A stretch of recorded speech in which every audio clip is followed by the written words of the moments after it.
পশ্চিমবঙ্গের রাজ্য রাজনীতিতে আজ এমন এক মুহূর্ত এসে দাঁড়িয়েছে যা হয়তো ইতিহাসের পাতায় স্বর্ণাক্ষরে লেখা থাকবে অথবা কোনো এক সাম্রাজ্যের পতনের সাক্ষী হয়ে থাকবে।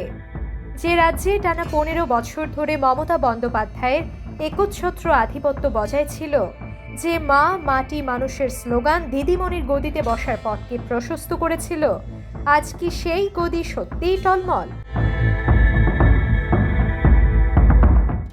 বাংলার আকাশে বাতাসে এখন একটাই প্রশ্ন, 15 বছরের সেই অভেদ্য দুর্গের পতন কি এবার সময়ের অপেক্ষা? আর তার চেয়েও বড় প্রশ্ন হলো, দিল্লির প্রবল পরাক্রমী শক্তি কি এবার সরাসরি কলকাতার ক্ষমতার অলিন্দে নিজের জায়গা করে নিতে চলেছে?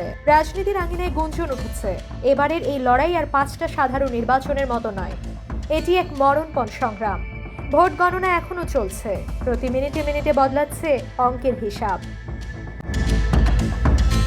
টিভির পর্দা থেকে শুরু করে সোশ্যাল মিডিয়া, সব জায়গায় মানুষের চোখ আটকে আছে সেই সংখ্যা তত্ত্বের ওপর। কিন্তু এখন পর্যন্ত যে খবর বেরিয়ে আসছে তা পশ্চিমবঙ্গের রাজনৈতিক সমীকরণকে পুরোপুরি নাড়িয়ে দেওয়ার জন্য যথেষ্ট। একদিকে তৃণমূল কংগ্রেস, যারা গত 1 দশকেরও বেশি সময় ধরে বাংলার শাসক আসনে আসীন, অন্যদিকে ভারতীয় জনতা পার্টি বা বিজেপি, যারা এই রাজ্যে নিজেদের মাটি শক্ত করার জন্য বছরের পর বছর অক্লান্ত পরিশ্রম করেছে, 1 ইঞ্চি জমিও ছেড়ে দেয়নি লড়াইয়ের ময়দান থেকে। আজ সেই দীর্ঘ লড়াই এক চূড়ান্ত এবং ঐতিহাসিক মাহেন্দ্রক্ষণে এসে পৌঁছেছে। গণনা ট্রেন্ড বলছে লড়াই এবার আর মোটেও একতরফা নেই।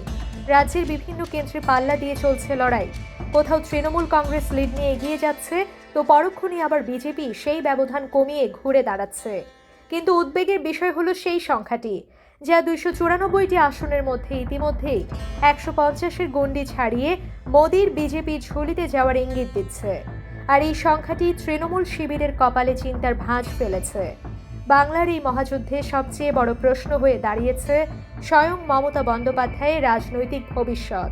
তিনি বাংলার রাজনীতির সেই মুখ, যিনি একসময় সিপিএমের মতো বিশাল শক্তিকে ধূলিসাৎ করে নিজের রাজনৈতিক সাম্রাজ্য গড়ে তুলেছিলেন। আজ কি তবে সেই সাম্রাজ্যই ভাঙন ধরতে শুরু করেছে?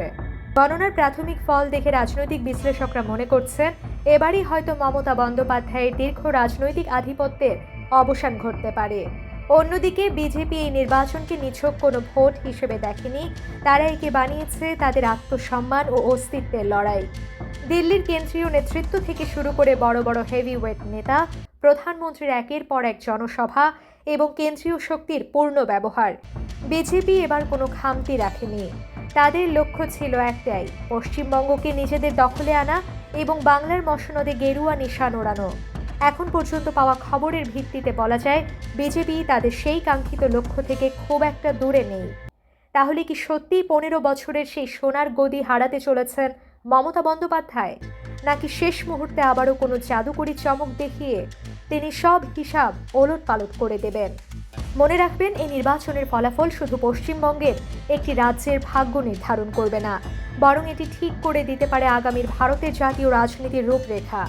ভারতের ক্ষমতার কেন্দ্রবিন্দুতে বাংলার এই ফলাফলের প্রভাব হবে সুদূর প্রসারী। এখন পশ্চিমবঙ্গের প্রতিটি জেলা থেকে শুরু করে কলকাতা স্ট্রং রুমের বাইরে টান টান উত্তেজনা বিরাজ করছে। ঘামছে কপাল, কাঁপছে বুক। তৃণমূল কর্মী থেকে শুরু করে বিজেপি সমর্থক, সবার নজর এখন শুধু সেই চূড়ান্ত ঘোষণার দিকে। সমর্থকদের চোখ এখন ফলাফলের শেষ পাতায়। যদি সত্যি এই বড় রকমের রদবদল ঘটে যায়, তবে তা হবে বর্তমান ভারতের সমসাময়িক রাজনীতির সবচেয়ে বড় ঘটনা। বাংলার প্রতিটি মোড়ে এখন চায়ের কাপে ঝড় উঠছে, সাধারণ মানুষের মনে জল্পনা দানা বাঁধছে। পরিবর্তন কি তবে আসন্ন? বিজেপি সংখ্যাগরিষ্ঠতা ধরে রাখলেও আনুষ্ঠানিক ঘোষণা আসার আগে পর্যন্ত কিছুই নিশ্চিত করে বলা যাচ্ছে না ঠিকই, তবে এটুকু জলের মতো পরিষ্কার যে পশ্চিমবঙ্গের রাজনীতি আজ এক সম্পূর্ণ নতুন ও ঐতিহাসিক মোড়ে এসে দাঁড়িয়েছে।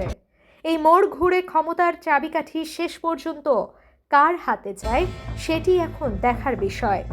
আপনি কি মনে করেন, বাংলার মানুষের রায় কি সত্যি বদলাতে চলেছে? মমতা বন্দ্যোপাধ্যায়ের এই কঠিন সময়ে আপনার ব্যক্তিগত মতামত কি? কমেন্ট সেকশনে আপনার চিন্তা ভাবনা জানাতে একদম ভুলবেন না। আপনার প্রতিটি মন্তব্য আমাদের জন্য গুরুত্বপূর্ণ। আর এই ঐতিহাসিক মুহূর্তের প্রতিটি ব্রেকিং আপডেট সবার আগে পেতে আমাদের চ্যানেলের সাথেই থাকুন।